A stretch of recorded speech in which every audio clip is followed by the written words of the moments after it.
Welcome to South Asia Chat, a podcast brought to you by the Institute of South Asian Studies at the National University of Singapore. I'm Ramita Iyer, Research Analyst at the Institute. The Bay of Bengal is located in the Indo-Pacific region between the Indian subcontinent and Southeast Asia and is marked by abysmal levels of connectivity, missed economic opportunities, and a rise in security risks. Last month, the Center for Social and Economic Progress, CSEP, in New Delhi, released a report titled Connectivity and Cooperation in the Bay of Bengal Region.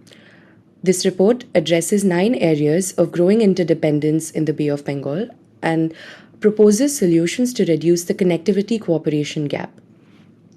In this episode, I am pleased to be joined by the 2 editors of the report, Dr. Constantino Xavier, Fellow in Foreign Policy and Security Studies at CSEP and a non-resident fellow at Brookings Institution, as well as Dr. Amitendu Palit, Senior Research Fellow and Research Lead, Trade and Economics at ISAS.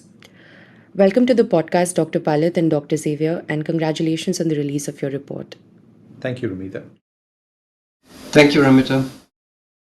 Dr. Palit, one of the striking aspects mentioned early on in the introduction is that the Bay of Bengal was once one of the most connected, integrated regions of the world. It mentions that until the mid-20th century, the Bay of Bengal was the hub of a thriving Indian Ocean region with dense economic, social, and political interdependence. Why is it then that over the decades, the level of intra-regional connectivity has significantly declined? There is obviously this understanding that, Ramita, you alluded to insofar as the historical connections of the Bay of Bengal region is concerned. But I think what one needs to note is that connectivity by itself as a process has undergone very significant transformations. So when we talk about historical connectivity, we essentially dwell upon the nature of connectivity that served histories and periods of histories by themselves in terms of movement of traders and enabling commerce through a particular way of transportation, mostly the maritime that we are talking about. But even the maritime transportation has experienced very significant transformations over the last 30 to 40 years, and this is probably where the Bay of Bengal region has not been able to keep pace with the degree of transformation that has happened in maritime connectivity in other parts of the world. And the second part of it is that maritime connectivity by itself is not the only content and scope of connectivity that we refer to. There are also supporting land connections, there are also supporting digital connections that are important. And the interesting part is that while the Bay of Bengal does experience a great amount of traffic passing through it in terms of the connections between the 2 global hemispheres and 2 parts of the Pacific, the region by itself in terms of the economic geography that we visualize is perhaps not a witness or is perhaps not a space where that much of connectivity has happened. And when we say that, we probably have in our minds a collaborative identity like the BIMSTEC at the back of our minds, and the BIMSTEC countries, which are basically the Bay of Bengal Rim countries, which by themselves have not experienced that much of intra-regional connectivity as one might have visualized. And there are a variety of reasons for that. One of them could be the fact that there are not supporting institutional mechanisms which are guiding this process. There is probably not enough political willingness as well to go into the story. But most importantly, I think what we allude to in this report repeatedly, and what Tino, of course, will also be referring to as we go ahead, is the question of purposeful cooperation. Unless there is purposeful cooperation and unless the cooperation deficit is addressed, perhaps connectivity in the Bay of Bengal Rim and the BIMSTEC area will not be able to advance to the levels that is expected and required of it. Dr. Palit, could you also elaborate on the opportunities and risks in transport supply chains and the people-to-people connections as it exists today? The Opportunities are obvious. The opportunities are obvious in the sense that connectivity is ultimately the bloodline that supports commerce, and that supports commerce in the sense of not just it being in the movement of goods across regions, but also in terms of the movement of people, and ultimately the way it shapes in terms of movements of ideas and thoughts, because today's digital connectivity is essentially a seamless idea, a seamless interoperable cross-border idea. Maritime connectivity and land connectivity are also experiencing functional transformations between them. So the bigger challenge over here is that none of these can be thought of exclusive of each other anymore. And the more countries and regions get used to the idea that they have to wholesomely pursue these various elements of connectivity in a multimodal and multifunctional fashion, the opportunities of becoming part of global supply chains and enabling the growth of commerce in that respect by allowing the country and national enterprises, both small and medium enterprises as well as the larger enterprises, to become a part of that global supply chain space is something which is going to produce tremendous opportunities.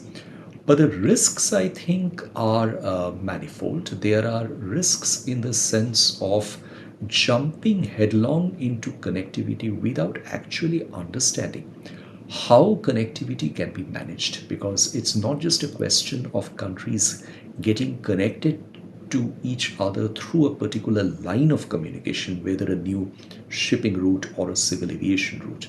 The idea of how to make the best of such connections is also important, and that is probably where we come across instances of unused routes, underutilized segments of traffic, and this is probably arising because the connecting parts of the transport supply chains are themselves not totally aware of the benefits which the increase in connectivity capacities can bring from them. So that is probably the biggest learning that needs to precede the growth in connectivity. And then second, along with increase in transport connectivity comes the challenges of effective regulations. They need to be matched by regulations on border, and the trade facilitation becomes an important subject in this regard, much as the greater understanding of businesses who are trying to benefit from the trade facilitation becomes important as well.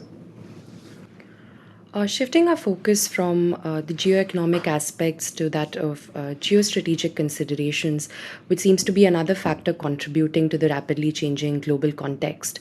Dr. Xavier, what do you think are the likely implications of the US China rivalry, the India China competition, as well as the existence of extra regional infrastructure based initiatives like China's Belt and Road Initiative?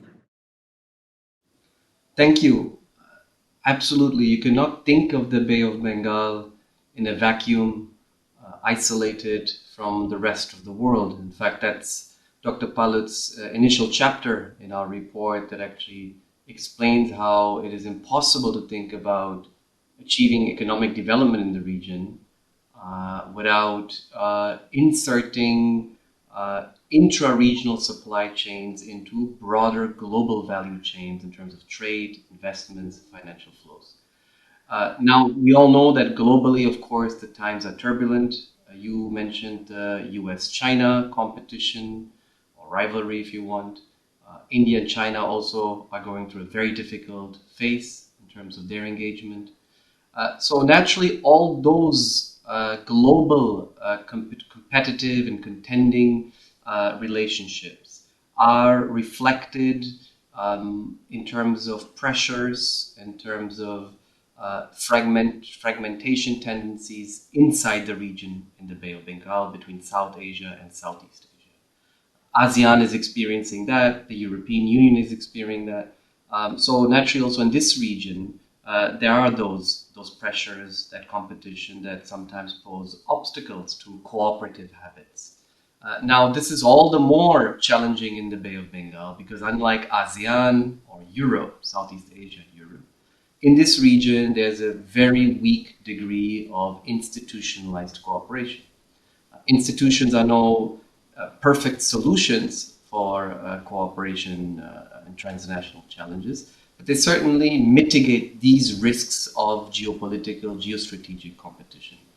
So that is certainly a risk. At the same time, I think it's also important to mention, as we highlight in our introduction, that we are only experiencing a tremendous focus on connectivity in the Bay of Bengal region because of several precursors to connectivity, including the Belt and Road Initiative, that really animated, if you want to put it nicely, this region and put it into a greater central focus of many actors and partners, whether it's Japan, India, the US, Europe, ASEAN itself. It's that initial catalytic role of the Belt and Road Initiative that, with all its advantages and limitations, really invested in the region through infrastructure investments, financial flows, with all, again, its problems also, but it really, I think, created that development that we're seeing play out now. But the fundamental risk is that as you have this rushing in of different initiatives, not only the Belt and Road Initiative, but India's own Act East and Neighborhood First policy, the importance of BIMSTEC, actors like the World Bank looking at this region more carefully in terms of connectivity, the Europeans becoming more interested, the Australians becoming more interested.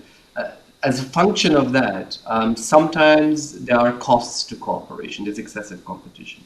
So finding that ideal point where actually there is a healthy competition is, I think, one of the objectives that drove our report, and the various policy papers that we were lucky to get from expert authors across the region and located in the region, the authors, tell us how they're looking at this and where they propose concrete solutions in order for this connectivity race not to become conflictual and actually undermining cooperation in this region.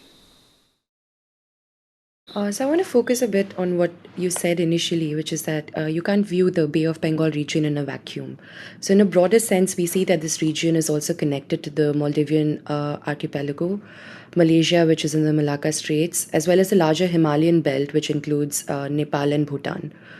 How do you see countries in the Bay of Bengal region working together to leverage their geography and extend their cooperation with these countries?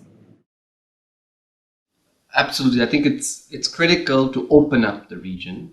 And in fact, if you look at the 9 papers beyond Dr. Palit's, the 9 case sectoral other papers, they don't speak about the geostrategic environment necessarily in open terms, but none of them ignore it. They all speak to that, whether it's the paper on facilitated trade corridors by Pritam Banerjee, whether it's looking at Bangladesh and how it's looking at the Bay of Bengal region in terms of sub-regional connectivity and linking sub-regional connectivity to the region, but also to other regions, Southeast Asia, East Asia.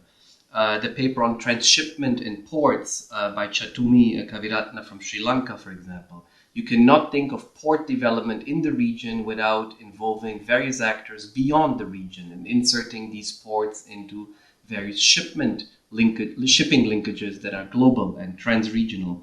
And also non-traditional security, for example, right? We had a major refugee crisis in Myanmar, in fact, several, but the most recent one since 2018 with the Rohingya.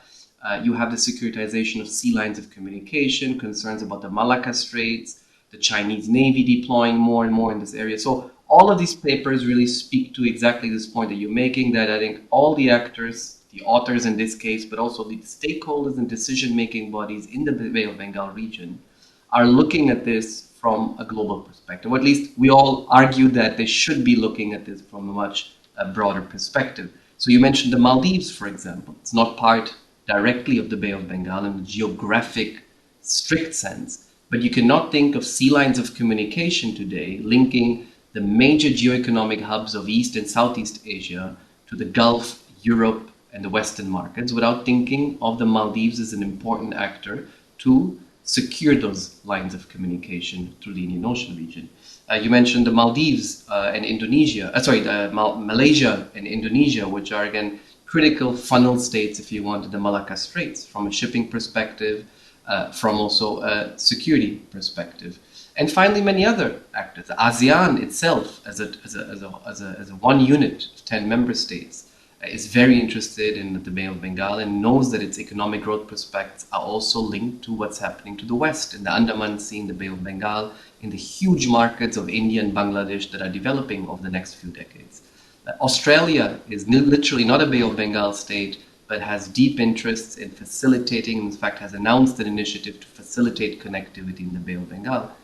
Japan has been a major partner helping Bangladesh to develop its first deep sea port or modern deep sea port now in the eastern part of Bangladesh. The Europeans, through the European Investment Bank, are looking very closely at the Bay of Bengal region. So therefore, absolutely, this has to be a very open region. It's becoming a more open region.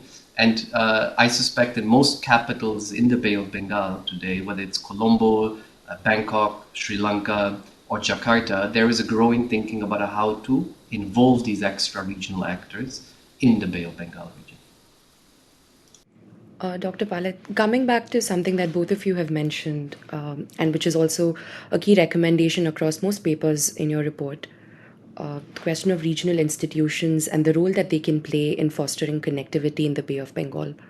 What is your reading of initiatives like the Bay of Bengal Initiative for Multi-Sectoral Technical and Economic Cooperation, or BIMSTEC, and the Bangladesh, Bhutan, India, Nepal Initiative, the BBIN? How have they fared so far, and what more can they do? I think the role of regional institutions can hardly be overstated in the context of advancing connectivity. That is a point which has often come up in regional connectivity discussions. But I think the way to understand this is also to look at regions in terms of their histories of institution building. And unfortunately, I think in this regard, the Bay of Bengal region doesn't really have a very checkered contemporary history. The instances of effective institution building in the region itself is limited.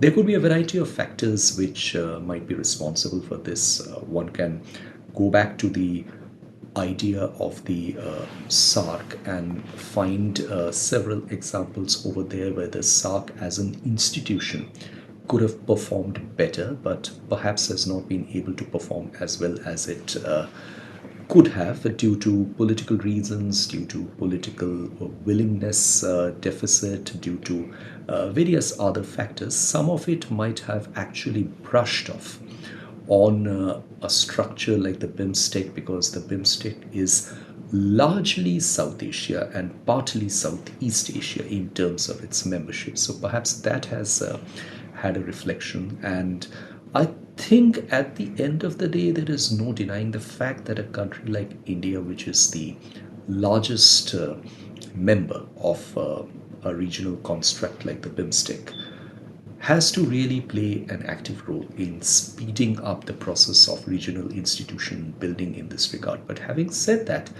I will not completely subscribe to cynicism in this regard, because I think one of the ways in which the BIMSTEC regional efforts can really advance forward, become more purposeful, become recharged, is to bring onto the table the successful experiences that there are internally within the countries. Countries like Sri Lanka, for example, notwithstanding the difficulties that they experience right now, really do have some good institutions to back them up in the areas of maritime connectivity, for example. India has such examples. Thailand is a shining example of good multimodal connectivity facilities. So is Bangladesh. There are good examples, as you mentioned, Ramita, of the BBIN going forward and obtaining some major benefits. And I think these benefits, in terms of their scale and their long-term implications, will become more visible as we advance into the future. But the bigger question, and perhaps the only question in this regard, is that are the constituents of the BIMSTEC template and construct really willing to make it a high priority? If they're willing to make it a high priority within the variety of the arms and legs that it has, trilateral, bilateral, or even plurilateral, like the BBIN, we actually can gain substantially. And perhaps if all these are taken together and the BIMSTEC action plan and the efforts of institutions like ADB are brought together. Even the advances that mentioned have been made by way of the Belt and Road Initiative that reflect upon the Bay of Bengal region and its connectivity capacity. If we bring all those together, then perhaps the sum total will not be as bad as we would expect it to be. But having said that, there's really the need to charge a specific institution or a club of institutions within the BIMSTEC group to take this agenda purposefully forward. Finally, to wrap up the podcast, Dr. Xavier, what are some of the positive trends to look out for in the region which can help in improving connectivity in the coming years? Thank you, Ramita. I think I'll stick to what Dr. Palit was mentioning in relation to BIMSTEC, an organization that's now over 20 years old, has been around for a long time, but is, I think, experiencing positive momentum. And I think we should expect some very good developments in the next few months. But let me explain that this is also, interestingly, one of the main conclusions of our report. As we gathered recommendations by authors, not so much on what to do. We all know what the connectivity ideals look like. For example, railways or ports on the transportation sector. We focused more on the how. How should we achieve this potential for cooperation that has been missing and lacking for decades in the Bay of Bengal and is becoming a liability in many ways for these states' sustainable agendas and economic modernization objectives? And one of the answers that is consistent in most, if not all, the papers is that regional institutions, in particular BIMSTEC, is a key platform to achieve this. Now, this doesn't mean that there are many roads to the same objective. As Amitendu, I think, mentioned, there are bilateral initiatives that are important. There are trilateral initiatives. For example, the India-Myanmar, Thailand road or highway, and then the possible equivalent in terms of railways on which Ria Sinha contribute one chapter, for example. These are trilateral initiatives, but there can be also several others, and in particular, a regional organization like BIMSTEC. And let me briefly explain why I think there is positive momentum for many of at least these recommendations to be put forward and find fertile ground within BIMSTEC. For 22 years, you had 3 summits at BIMSTEC until 2018. And the last 5 years, you've had the same number, 3 summits that have been held now, 2018, Kathmandu, then in Colombo, 2022. And hopefully, I'm assuming that this year now, Thailand as a chairman of BIMSTEC will be able to achieve its objective to hold a summit in Bangkok. This is a major achievement because if you meet at the highest level and that frequency increases, you will have that political leadership naturally replicated in successes at the bureaucratic policy-making realms.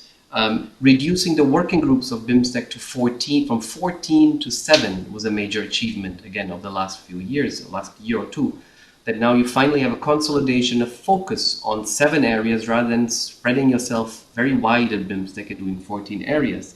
The frequency and intensity of the ministerial meetings, the senior official meetings, the new BIMSTEC Permanent Working Committee, these are very important instruments.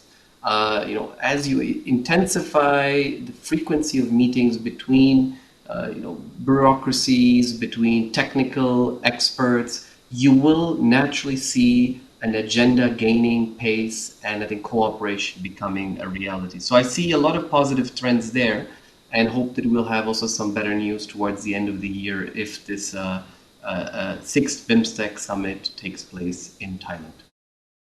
Well, thank you so much, Dr. Xavier and Dr. Palit, for being on the podcast. You were listening to South Asia Chat. To learn more about our work, visit us at isas.nus.edu.sg. You can also keep up with latest happenings through social media. We're on Twitter, LinkedIn, Facebook, and Instagram.